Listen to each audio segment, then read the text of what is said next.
Okay, it must be 8:30 because I'm live and I'm here. I haven't set this up yet, sorry. Bear with me as you're all logging in, and as I'm logging in, I should really be more organized. Okay. Bear with me, folks, bear with me.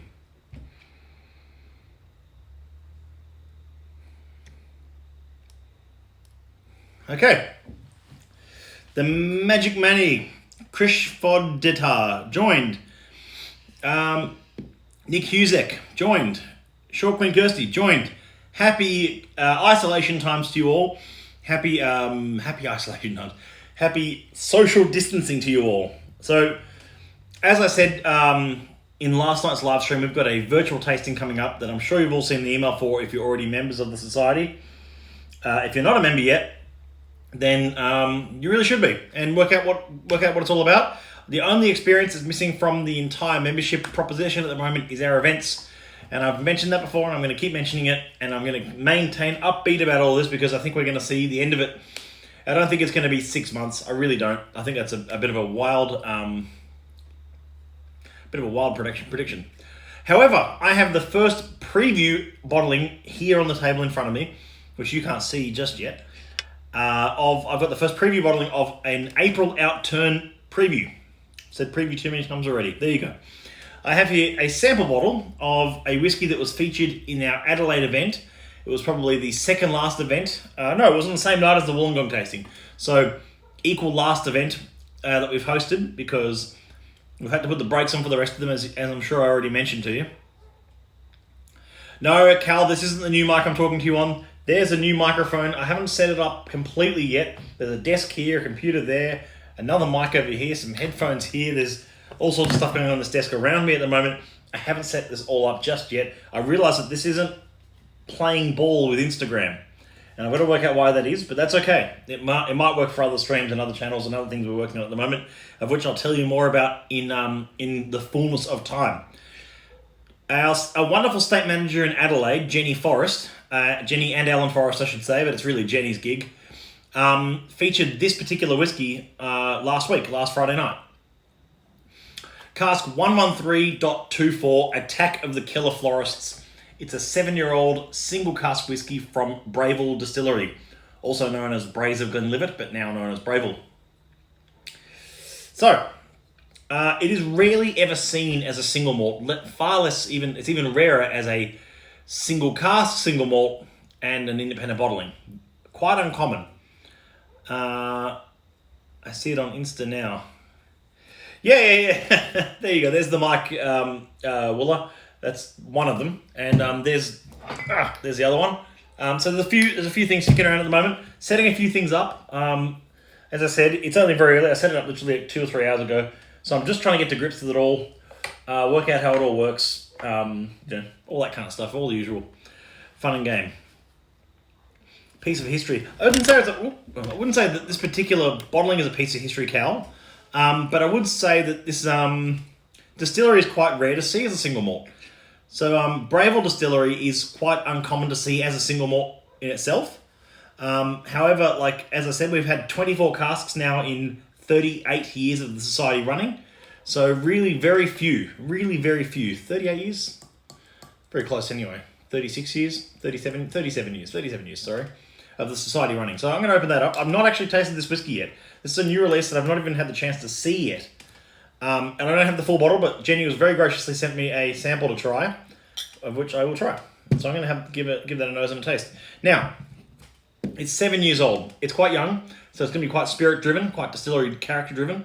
63.4%. After 7 years, this would have been filled at 63.5. It's seen 0.1 angel share, very, very, very, very little. And it's from a first fill ex-bourbon barrel. I'm going to guess that barrel's going to be quite tight, quite compact, a lot of character in the wood that's going to be transferred to the spirit. I hope the resolution's okay, because mine's sort of gone to sort of 144p here or something. Flavor profile is young and sprightly, Nick Husek. Very, very, very obviously young and sprightly in this case. 7 years old, first fill bourbon barrel from Brayville. So Brayville Distillery, I'll talk a bit about that whilst I'm letting that open up. Jenny said it needed a bit of time to open up in the glass. Brayville Distillery is quite a newcomer in the grand scheme of things. So they were founded in 1972-73. 1972. Every time I'm talking about distilleries, it's always like 1875 and 1798 and, like 1845. Years like that in distillery history and, like the boom of the 1890s and 1899 and stuff like that. Boom and then subsequent bust. But when I'm talking about distilleries in Scotland, we don't really get that often get to talk about new distilleries or, recent history. This distillery is only 10 years older than the society itself. So, and this is part of the Shivers folio, I should say. So part of the, the Shivers brothers own this distillery. One of the claims of fame of Brayville is that it shares the equal highest elevation of distilleries. Does anyone want to take? I won't tell you what the other highest distillery in Scotland is, but you can take a guess. I'll put your guess in the comments. Sally joined. Good to see you, Sally. Happy birthday. I'm sure you'd like to be partying or something like that, but I'm sure you're also isolating a little bit as well. Happy birthday, Sally. So Matt Music, MW joined. Good to see you, Matt Music. Okay. Woo. Floral indeed. That's a big nose. I mean, it's 63.4. I will taste it neat. I'm going to let that open up a little bit more and talk a bit more about that distillery. I think it's a fascinating distillery because we see so little of it. I'm always getting excited by distilleries where you don't see any output outside of, it getting mixed into blends. When I see a Society 64, which is the only distillery that rhymes with the code. There you go. When you see, distilleries like 64, like 113, like 122, there's so many codes which we obviously bottle from where there's so few, the output of which is so tiny. I'm going to bring that, I'm going to make sure I've got that up for a second. So codes like, let me get this right, like codes like code 6, you don't see much, 22 at the moment. Code 28, you don't see much of in Australia especially. Code 34, you don't see any of. Code 46. Anyway, the list goes on and on. There's lots of distilleries that are designed for blenders, and we never see it as a single malt. So there you go. Dalwhinnie is correct. Well done, Mount Slide Distilling Co. No, it's not Oban. Oban's close to the water, Sally. It's almost... No, Sally didn't try that. Dragon Nation. Oban is close to the water, sorry. Not really high in elevation either. So this is definitely Dalwhinnie. So Dalwhinnie and Brayville share the highest elevation distilleries in Scotland. How does that affect spirit? Which is a good question. It actually does affect the maturation and the spirit quite a bit. So it generally finds, and I don't know why this happens, I'm sure there's some science around this that I'm not fully aware of, but generally speaking, having high elevation creates a lighter, softer, fruitier spirit. Whereas like low elevation often provides heavier, meatier spirit. So it depends on where you're on. The elevation does actually create a difference in the spirit quality. It's spirit quality as well. It's and it's also cask maturation. The maturation I find is a lot more nuanced, a bit more like closer to lowland style, quite floral, fruity, and soft in focus. Not a hard-edged dram. It's almost like Brayville, I could quite confidently say, is like the opposite of Lafroig. It's probably the most opposite of a Lafroig you could possibly ask for. Apart from the fact it's not peated, but there's no weight to that spirit. I find Lafroig and Ardbeg especially as well, quite a heavy, leathery, rich spirit, even just ignoring the peat or smoke, or both. I find, so that's the character changes. It's big on the nose. It's a big, it's almost like there's a creamy chalkiness to it. Attack of the Killer Florists is a reference to the flavour of the whiskey, and I know where they're going from with Killer Florists. Have you ever walked into a floristry, like a really amazing florist? Come on, it's Friday. If you ever walk into a really amazing florist, and there's that immediate woof, especially if they've had the door closed, you walk in, you get that immediate hit of all those aromas in the room. That's what this is. That's what this is on the glass. It's actually opened up a fair bit, even in the 5-10 minutes I've been talking about it. I've not tasted it yet, but it's really become far less of that immediate prickle on the nose. But yeah, wow, like garden lilies and Gardenia. You know what? That's exactly what I like in a young and sprightly whiskey, though. A really spirit-driven, interesting character without being new makey. It's picked up just enough influence. 7 years in your first fill bourbon barrel is quite a bit. When you think about it, I mean, it's kind of like it's got a lot of that. You don't see much in the way past sort of 10 years in first fill because of the cask influence will overwhelm the spirit. This is a young and sprightly whiskey. It's going to be it's quite cheap as well on outturn. If you bear with me, I can tell you exactly how much this one's going to be. You'd have to bear with me here. It's good having a computer here though. This helps. But I'm not going to have the computer here every time. Just this time, or maybe I don't know. Depends if you find it useful. I find it useful. Here we go. So yeah, the outturn, the April outturn, which I've got here in front of me now. Oh, it's so exciting. So yeah, this is going to be 155 in outturn. 155 for a single cask, 700ml, 63.4. Just for a moment, appreciate the fact that $50 of that at least is tax in Australia. So once you work that out, you go, you know what, that's actually pretty good value. I have a funny feeling we're all going to be paying a lot more tax in the next 12 months. Okay.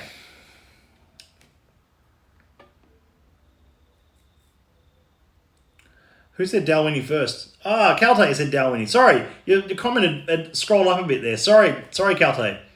Sorry about that. Yeah, we don't see too many Brookladdies. We don't see too many 27s and 127s. They don't really sell casks outside of the distillery anymore. Not even to independent bottlers. So if you do see some indie laddies these days, they're mostly private casks that have been bottled by others, and they haven't had a choice to bottle them or not. They haven't had a panel to be able to approve them or not. They've just been bottled, and sometimes they're good, sometimes they're pretty woeful. Looks like Dalwhinnie in the glass too. It does look like Dalwhinnie in the glass. It's got that light sort of soft sort of gold hay-like characteristic to it. Malt official, good to see you. Looks seriously yellow. Is that the lighting or is it that yellow? It's quite yellow. It is a bit sort of like warm lit in here, so it probably like darkening it a bit on the camera a little bit, but not by much. Germination, that's what I mean. All the Dalwhinnies have been very yellow. Yeah. So, okay, you know what? I'm going to drop some information on Malt of the Month, and then next week, as early as Monday, but it might be Tuesday. I'm waiting on the shipment. It was still a week, and it's still more than 2 weeks out from outturn, so plenty of time to talk about it. But I'm going to give you some information on Malt of the Month because you keep asking. Okay, here we go. Okay, Malt of the Month. It's called Pirate Ship in a Storm. It's a Speyside whiskey. It's a second fill Oloroso butt. So it's full maturation in a second fill Oloroso, 8 years of maturation, 567 bottles. We've got 42 of those bottles in Australia, and we have an ABV of 68.2%, and it fits into the deep rich and dried fruits profile. So some of the tasting notes says that it's barrels of rich fruits, sweet spice, rolled around the glass like a shipment of rum and raisin ice cream on a storm-torn pirate ship. Ugh. Nutmeg and cloves united with Brazil nuts, dates, prune juice to create a succulent storm that rammed down a torrent of mulled wine and onion gravy. Bam! Fudge, butterscotch, banana bread, coffee, orange, truffle oil, pine forests, almonds, walnuts, marzipan, and burnt notes of soft brown sugar. That sounds like a lot of fun, and I'm looking forward to tasting that next week. And when I taste it next week, I'll do a full stream on it, or do a live, whether it be in the day or whether it be at night. We're doing a bit more at the moment to really engage with our members and make the most of this strange times that we're living in. Whiskey Man Sam, good to see you. Neeraj 24p, good to see you. Monarch Perth, always a pleasure. Sounds raunchy, I'm in. Yeah, you know what? And Malt of the Month it's Pirate Ship in a Storm. It's deep, rich and dried fruits. We've dropped the price on it to make it really attractive for everyone. It's 68.2%, and it's going to be priced at $149. You know what? I think that's a very good price for a single cask. I didn't even tell you the code. The code is 44.116. So it's a Craigellachie. I'm not supposed to tell you that, but it is. It's a Craigellachie. It's a single cask from a very charry, rich spirit. 8 years in ex Oloroso, and it's $149. I think that's pretty good value for a cask strength single cask 700ml bottle of good spirit. Something to see you through some of this if you've got a bit of social distancing ahead, less engagements, less events, less meetings, all that kind of stuff, less handshakes. So maybe just cheers with your glass and leave it at that. So this is taking a moment now to open up. As I said, we'll talk more about malt of the month next week. 113.24. God, I can't get my words right tonight. Attack of the Killer Florists, 63.4, 7-year-old first fill bourbon barrel. The reason I'm going to sample bottle like this, and it's a very strange little sample bottle, we don't do these kind of things, but is because this is the leftover. That was all left over from the last event we did in Adelaide, which was last Friday, which was the last event we were doing for a little while. Maybe as long as 6 months, the Prime Minister tells us. I don't know. We'll do it. We'll only start events back up when when it's safe to do so, as we said. What about the rest and be grateful? They always have a lady or push other optimal. Yeah, they were all private casks, Cal, and they won't get too many of those anymore. They also have one-off private casks that they've purchased and bottled. It's always the case. The Society do things a bit differently. We always have. We always either have direct relationships with distillery owners or with the distilleries for independent cases. And we work out parcels of casks at a time, as they're called, and they're sent to panel and matured at our warehouse. We're filling a lot of casks these days at new make level as well, so we're controlling the maturation from the start. And Ewan Campbell, he's got his sneaky own little Instagram, the spirits manager for the Scotchman Whisky Society. Well worth keeping an eye on what he does, because you can get an inkling of what's to come. He's working on things like he just bought another parcel of like 110 sherry casks, which look fantastic, like proper old school sherry casks. So they'll start maturing spirit, finishing some other casks and maturing from start in others as well. Yeah, you know what? There's a lot in there. It's a lot of fun. Sounds good to me. Whiskey Saurus, thank you. Yeah, our April Malt of the Month will be versus 36138. Very different whiskies. Very, very different whiskies. Malt of the Month is going to be quite big, quite brash, like a rum and raisin in a glass kind of thing. The 36138 is actually quite delicate, 19 years old, if I recall, and from ex-Moscatel wood, ex-Moscatel cask matured whiskey, which is not necessarily Moscatel wood. Sorry. What was that? Yeah, Andrew was saying the other night about there's no such thing. He said to me the other day, there's no such thing as bourbon wood. It's like ex-bourbon casks. Bourbon casks, but the phrase bourbon wood seems like a bit of a funny phrase.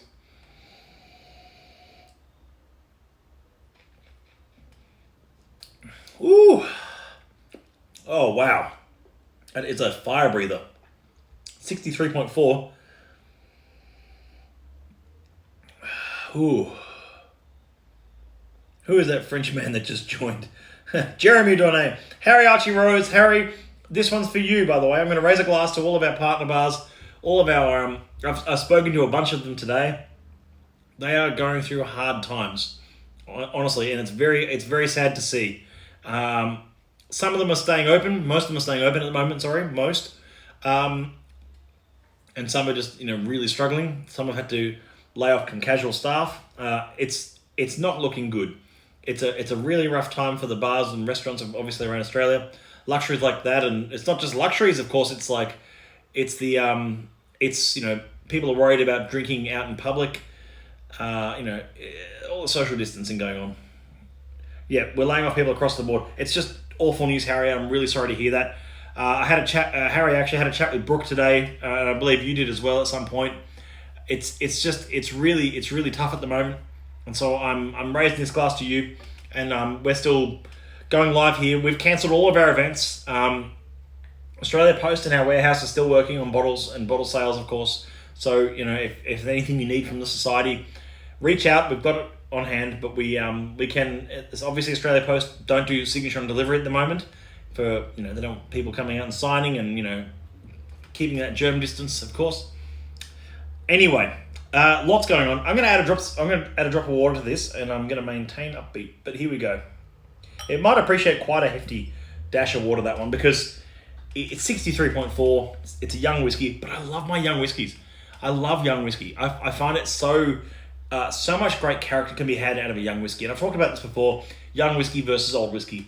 That might be a stream within itself, actually. I might do that.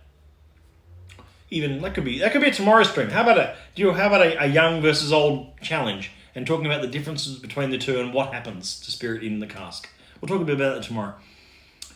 Tough for all businesses and so much uncertainty. Yeah, it's true. So much uncertainty. That's the same for us. It's uncertain for everyone at the moment. That's the funny thing about it. It's uncertain for everyone. It's not like saying, like Qantas are laying off 20,000 staff, which is true. And it's like, well, that's, as long as everyone else is okay. But everyone else isn't okay. There's so much going on at the moment, which is just not great. And we're all in this together. And if you want my personal opinion, this is not representative of the society at all. If my personal opinion is, I'm absolutely a huge fan of flatten the curve. The faster we start properly social distancing and paying attention to, good hygiene and not shaking hands and, just taking it easy for 2 weeks, I'd say, we'd be back on track after that. But I think there's a lot of people who are just not, who are breaking the curve, if you like. And I don't know, I don't know what that means. Yes, a weekend stream. Weekend stream will definitely happen tomorrow. We're going to keep streaming. We're back on the weekend streams, especially because I've got far less events up my sleeve at the moment. So I've got a bit more time to do a bit more on the weekend. So it'd be great to talk with you tomorrow. I'll probably do an afternoon stream. Might even, if it's nice weather, I might do it outside. See how I go. That'll be nice. Maybe a cheeky cigar and a dram in the afternoon might hit the spot.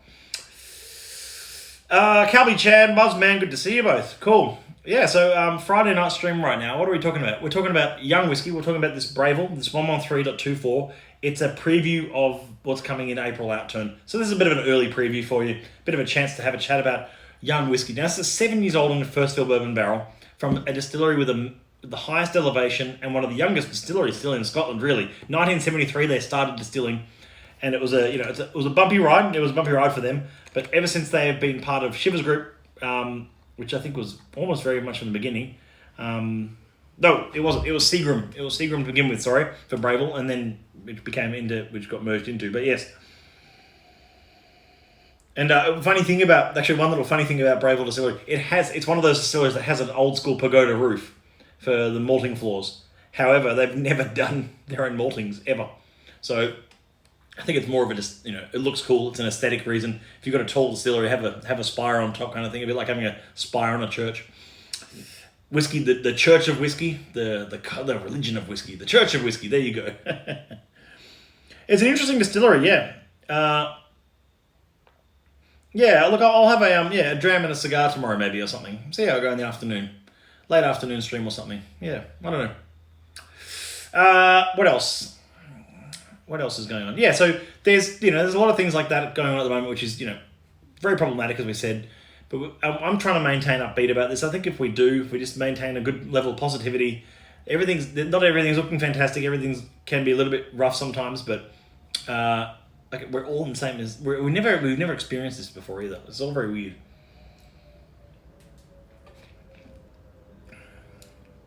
Muzzman, you're about 20 minutes behind.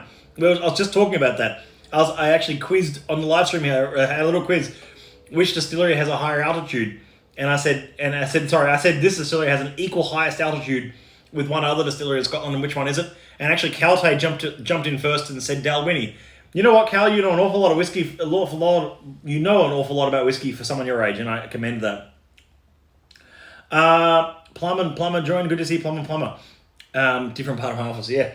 Well, let's see. I'll tell you right now. This backdrop of things is this society wall behind me of bits and bobs is sort of a nice backdrop, and it also doubles as good storage for outturns and unfiltered and bottles and things. But the rest of my office can be a bit chaotic. I'll give you a very brief rundown without a visual just yet. Over there is sort of like glassware, some empty bottles, some suits, and some vinyl. Behind you is a large portion of my whiskey collection, bits and bobs from all different years and different things that I wanted to collect. A lot of it open. There's probably about 100 open bottles or something. There's sort of a bunch of shelves over there. And over there is my main office desk, which faces out to the window. And here's my streaming chair. But I think I'm going to be working out of this chair for a bit and out of this sort of desk for a while. And I'll do a few more streams as well. But there you go. That's a very brief rundown of my my office. It's quite a big room. It's great. And I've got a door out to the balcony over there, which is nice. So apologies, having dinner. Friday Ram is 1.204, Blackberry Lemon Pavlova, loving it. Marsman, I can't believe you have any of that left. Was that a 20-year-old from Distillery 1? Fantastic whiskey as well, if I recall. Actually, I'll actually have a memory about that very bottling. When we first opened it, I remember when I first tasted that whiskey, it was actually at a society event. It was at one of our tastings in Sydney, the RSC. I remember tasting it thinking, I didn't really enjoy it. I remember thinking it felt a bit flawed or a bit something. It was a 20-year-old whiskey, and I felt there's something wrong with it. It wasn't really my kind of speed, and I wanted to like it more than I did. And that's okay. You like some whiskies more than others. That's how it goes. And then I tasted that whiskey again at Andrew's, at our cellar master's house, and he presented it blind. He presented it completely, we not knowing what was in the glass. And he said, "I know, what do you think of that?" And I tasted it, and I took some time with it, and I went, "You know what? This is an incredible whiskey. This is really tasty." And he showed me what it was, and I was like, "Oh, it's really funny. I just didn't connect with that whiskey when we first featured it." No, it was Steps. It was a Christmas Steps when we first featured it. It was a Christmas Steps, like Steps 2018, or 17. May have been Steps 2017, maybe. Anyway, I don't remember, sorry. Sancho from Denmark. Good to see you, Thran DK. I knew you were from Denmark. You joined the other day, Thran, and I said, Thran DK, I bet you're from Denmark. Same bit of Grummer. Yeah, Grummer as well. Cal says, thanks, Peaks, of being an introvert and a nerd for whiskey and cigars. People say I'm an 80-year-old and 20-year-old body. Yeah, look, I know the feeling. I was into whiskey when I was getting into whiskey, a lot of my friends were still just, drinking Carlton Draft and VB, and nothing wrong with VB, and and cheap rum. I still like rum. I still like, anyway, there's a time and place for everything. And I never diss any, I really try not to diss any spirit or any beer or anything like that, because they've all got their merits and they've all got their place.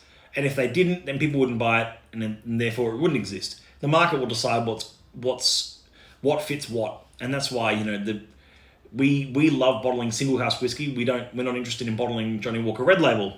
And while I find Red Label fairly repulsive, I'd say that it fits a part of the market that is important. So there you go. That's a bit of a tangent there. Sorry about that. Yeah, look, speaking of which, Muzz man, this sample, I was just saying before you got here, Muzz, this 113.24 is an April outturn preview. This was featured at the Adelaide tasting, which was the last event we did with Wollongong last week. We had quite a few actually people not show up to both events because of already starting to worry about social isolation and everything. But this is a 7-year-old whiskey that Jenny said it needs time in the glass, and I've done exactly that. I've been sitting on this now for 20-25 minutes, and I've added a few drops of water, and it's changed entirely.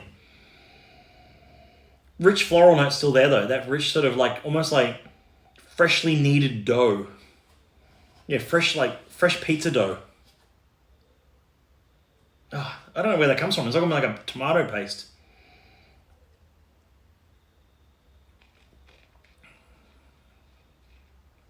Yeah. Yes. So, Whiskey Ledger joined. Good to see Whiskey Ledger. Poorly edited. I had a good chat with Brooke today. I want to say also to you, a huge shout out to you and the team. I know some difficult decisions have been made in the last 24 hours, and I really do feel for you guys. For those who don't know, Poorly Edited is please tell me you're there right now. Poorly Edited works at Whiskey and Element. Fantastic bar, obviously, as you know, it's one of the best partner bars in the world. And they've been going through some tough times along with every other bar and every other restaurant at the moment around Australia and indeed around the world.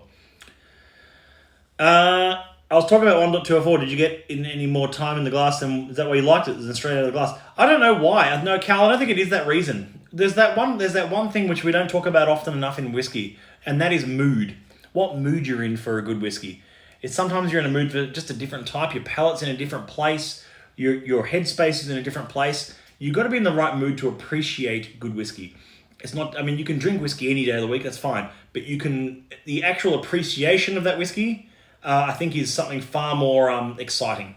And I think the way we approach appreciation, and I was just in a different mood to appreciate it a second time. Maybe I was a bit more relaxed. When I'm at the Sydney tasting events, if it's one that Andrew's hosting, if it's one I'm hosting, then I find, obviously I'm on, I've got to be sharp and I've got to be attentive, and I'm paying attention to the room rather than my whiskeys, and they often go undrunk. Whereas if I'm attending one of Andrew's and I'm just helping out at the night, like helping connect a projector or put tasting notes out and pour the whiskeys whilst he's presenting, that's much less. That's a piece of cake, obviously, but it's just like I'm still on though. I'm still switched on. Obviously, I'm still working. So I've got to. Maybe I just wasn't in the right headspace for it. It wasn't until sitting down with Andrew, not in a work context, just he and I having a drink, that I tasted it and went, that's what it's all about. There you go. Who's that whiskey ledge guy? Mood is a huge part of the experience. It is, and we don't talk about mood in whiskey nearly enough. About how the mood affects how and what we appreciate that whiskey. And sometimes in some evenings I'll be absolutely in the mood for a big peated whiskey. It doesn't happen very often. I'm not a huge peat head like some people. I like peated whiskey, but I don't obsess over peated whiskey. I think most of you will know that by now. I don't feature too many peated whiskies on this channel. I like to drink what I like to drink. And I like to share that experience with you, of course. I want you to ask questions and come along for the ride. So that's where I'm up to at the moment. That's me tonight. I think we'll call it a night there for now. I'm going to keep playing around with this mixing desk and these microphones and see if I can get it all working and have a bit of fun with it. But in the meantime, stay safe, stay well, dram on, and I'll see you all soon. For those who are going through hardship at the moment, we feel you. Everyone is.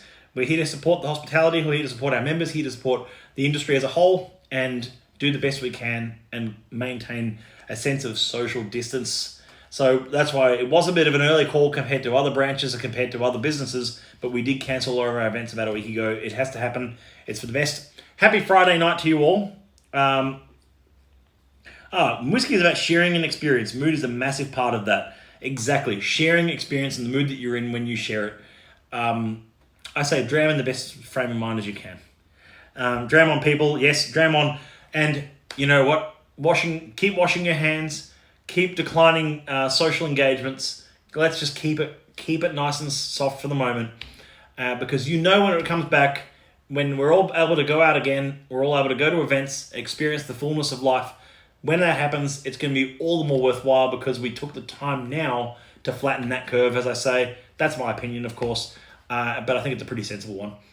That's all from me tonight. Thank you all for tuning in on this slightly later live stream. Friday nights are always pretty chill in here, as you know. And I'll see you tomorrow for a stream tomorrow. This is going to be great. We're going to do our first weekend stream of 2020. Take care. See you soon.